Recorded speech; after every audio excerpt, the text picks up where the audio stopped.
Hi everyone, I'm making my Thai green curry today. You might have seen my Thai green curry paste recipe, which I did a few days ago. So if you've got that ready, you're going to have a meal in about 10 minutes. So have your paste to hand, which I'm going to use. And while I'm cooking along today, I'm enjoying this Passionfruit Martini. I'm not calling it the real name because my parents might be watching, but this is a Passionfruit Martini from Bartender UK. I'll put their details in. Really great concept. They're sending cocktails to your house. So if you do fancy like a Friday night, Saturday night in, or Sunday night in, or whatever day in, because every day is a day in and enjoying yourself. Cocktails delivered to your door. So this is actually fantastic. It's a really, really good Passionfruit Martini. So while I'm enjoying that, I'm pretending I'm in Thailand, I'm going to make my Thai green curry. Nice wide pan here in my Hofson new pan, and look at this. I can rest it on the lid, quite clever. Now in Thailand there's two ways of starting your curry. You get your curry paste, some people like to fry it off in the oil. You can either fry it off in the oil or you cook it in the coconut milk. The way I've been taught is to cook it in the coconut milk, so I'm going to follow that way, the way I've been taught in like northern Thailand, Ko Samui, so let's go with that. If you want to do it the other way, it's absolutely fine. There's no right way, I don't think. It's just the way I've been taught. I would prefer to do it that way. So what I'm going to do is open the coconut milk, but I don't want you to ever shake coconut milk. If you shake it, it's all going to turn into the same consistency. What I need is all the creamy coconut from the top, which solidifies. Get all the coconut from the top that solidifies, put it into your pan, would help if I turn it on, and then into this thick coconut cream is what I'm going to use to fry my curry paste in, and then we'll add the water later on. This will give you a more intense flavour. So for half of that coconut cream, this is 400 ml, so 200, half of that, 200 ml of that, I'm going to go in with 2 tablespoons of my curry paste. My green curry fresh paste that I made the other day. There is a separate video on it, so please scroll back and have a look at Thai green curry paste. It's vegan as well. I didn't add any shrimp paste in here. Number one, I've run out, but number two, also vegetarians, vegans can have it without the shrimp paste. If you want to add it in, add some miso paste. That's a really good alternative to the shrimp paste, miso paste, okay? So that's my paste going into the coconut cream. If you can hopefully see that, all I'm doing is cooking it off into the coconut cream, like that. It smells so fragrant and really an easy curry to do. Once you've done that hard work, well, it wasn't even hard when I blitzed up all those ingredients in sort of 10 minutes, and then you just mix it with coconut milk and put in all your vegetables. There you go. That's been nicely mixed through. With it being a Thai green curry, I'm going to use lots of green vegetables here. This is everything I had in the fridge, so feel free, whatever you've got in the fridge. If it's different colours, don't worry. Carrots, peppers, any colours will all be fine. I'm putting in courgettes, green peppers, green beans, and some cabbage leaves that I had left over, because I didn't make my Thai green curry paste too chilly in case the kids want it as well. What I do is split bird's eye chili like this in half, and I put that in there as well. That gives me a bit more heat and freshness, so I can make 2 separate batches if I needed to, because Thai green curry is very hot for my kids to still look hot, so that's a good way of doing it. What I'm going to do here now is my chicken. I've got very thinly sliced chicken breast here. If I had chicken thighs, that would have been great too, but this is what I had, chicken breast. They look very, very thin strips of chicken breast, so I'll put that in there. And then I'll coat all of that in my coconut cream and that Thai paste. And as that is cooking, and it won't take long at all because of the way I have sliced it so thinly, in go all my veg.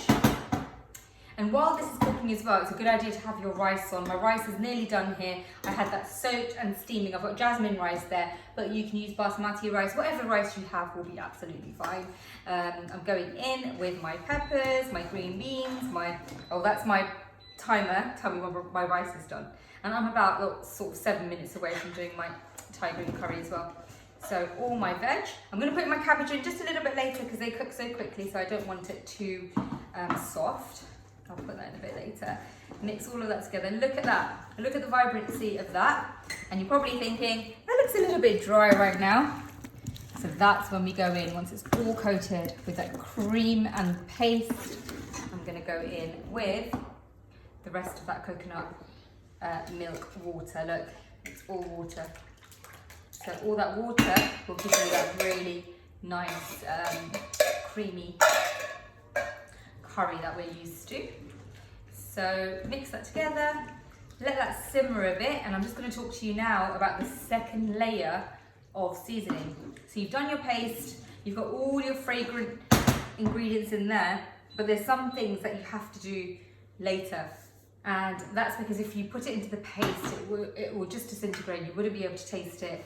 And depending on what you use, I mean, there's no rule that says you have to use chicken. You can use tofu for this. You can just use all vegetables for this. You can use fish, prawns, any meat. You know, you can use anything for this. I don't think there's any rules that says you have to make it Thai green chicken curry, but I think this is the most popular one, and that's why I've chosen it. So the 4 main elements of a Thai green curry is to have it hot, sour, sweet, and spicy. Or did I just say that?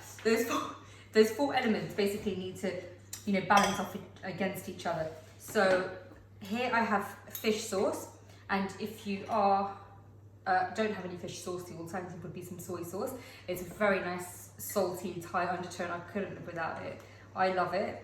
So I'm putting in 2 tablespoons of that, and that's when I'll decrease my salt because that's in there. Palm sugar, I mean, if you don't have palm sugar, it's fine. Brown sugar, even normal sugar, it's fine. But this gives you that real Thai flavour. This is coconut palm sugar here. I'm going in with 2 teaspoons.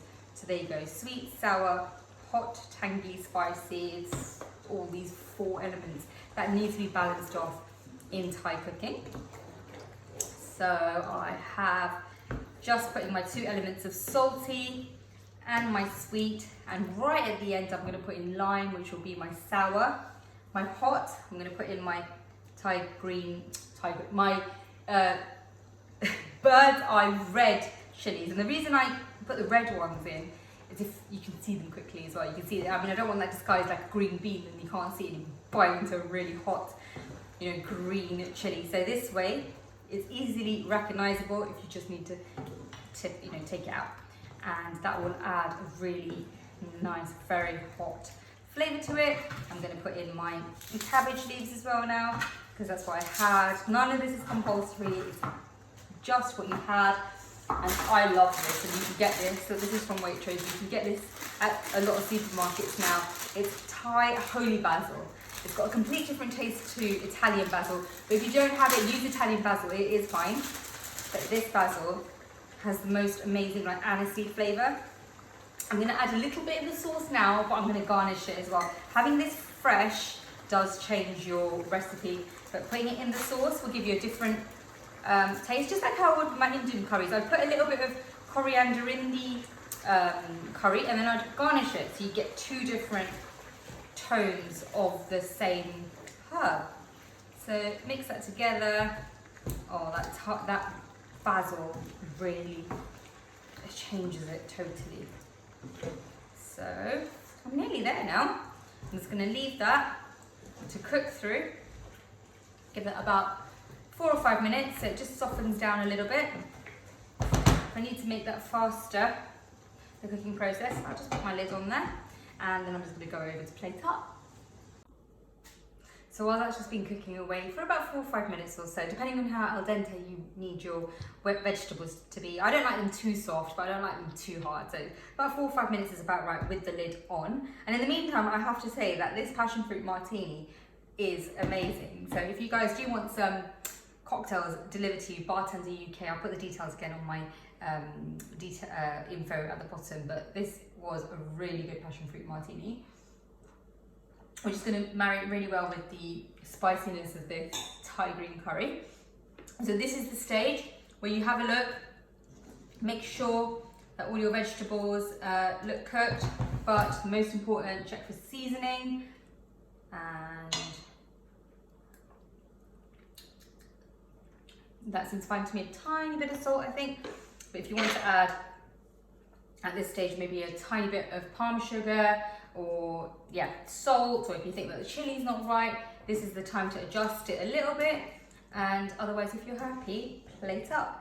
And I'm so glad that I put this bird's eye chicken, because I get that real heat, that real Thai sort of blow your face off kind of heat right at the end. So that's how it looks at the moment. And I'm gonna plate that up. So the first thing here is my rice, which is steamed rice. And when I say steamed rice, that means the absorption method. So I'm not draining anything out. I've put 1 cup of rice to 2 cups of water. It works every single time. Wash your rice out, you know, wash it twice to get all the starch out, and then you'll get perfect rice like this every single time. This is jasmine rice, so it's a little bit more stickier, which I want for this recipe, but other rice might be a little bit more looser. Jasmine rice, basmati rice, long grain rice, whatever you have is fine. It's rice. Look, we're not being picky these days, so whatever you have is fine. Seasoned with a bit of salt. And then here goes my curry, lots of veg, the chicken, and that chili is sticking out, so you can pick it out. But look how pretty that looks, so you know it's there, but you can pick it out when you want. All those green vegetables, you know it's going to be really good for you, and it's just so flavoursome and easy. Once you have that Thai paste made, honestly, from start to finish, that has taken me 10 minutes. What a great after work, because yeah, I'm still training my kids to like this. They like it, but it's not their favourite at the moment. I don't think they really get it. They do prefer stir fries at the moment than like a Thai curry like this with coconut milk. So I'm still training them, and I think it's because Thai curry, when you have the heat, that's when you like really enjoy it.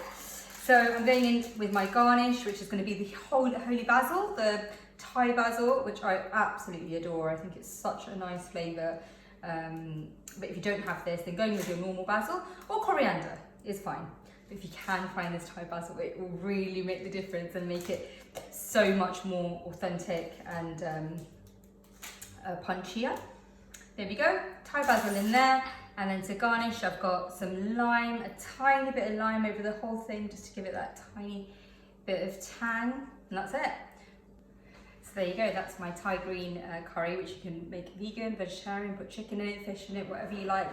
Making a homemade Thai curry paste really makes the difference. So I hope you have a go. That's my Thai green chicken curry.